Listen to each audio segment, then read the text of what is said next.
This morning's Breakfast Bible Bite continues in Psalm 68 and verse 10, from verses 7 through 9, where God brought his people into their inheritance.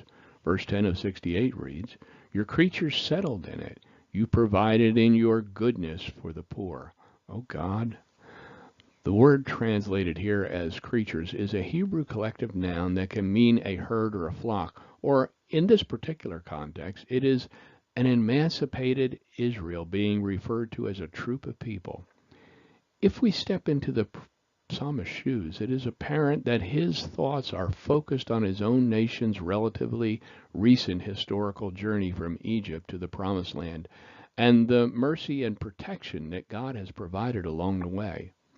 The inspired word considered those participants of the Exodus to be poor, for they had no resources of their own, and they were wanderers, wholly dependent on God.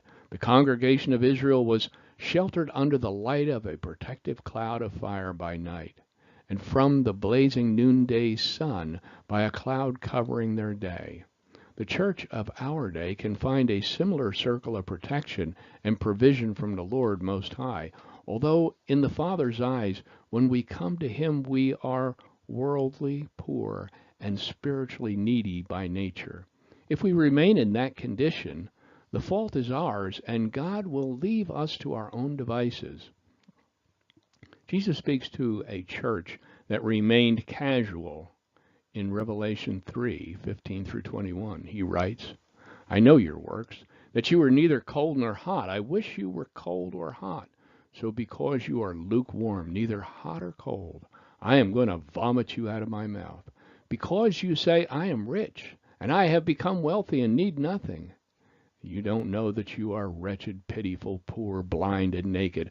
I advise you to buy from me gold, refined in the fire, so that you may be rich, white clothes, so that you may be dressed and your shameful nakedness not be exposed, and ointment to spread on your eyes, so that you may see. As many as I love, I rebuke and discipline. So be committed and repent. Listen, I stand at the door and knock. If anyone hears my voice and opens the door, I will come in to him and have dinner with him, and he with me. The victor, I will give him the right to sit with me on my throne, just as I also won the victory and sat with my Father on his throne." When we will take up our cross of commitment, then we will find ourselves supplemented by his grace and mercy, along with his divine protection against the wiles of the devil. When we come before him with humble and teachable hearts, he will gather us as a hen gathers her chicks under her wing.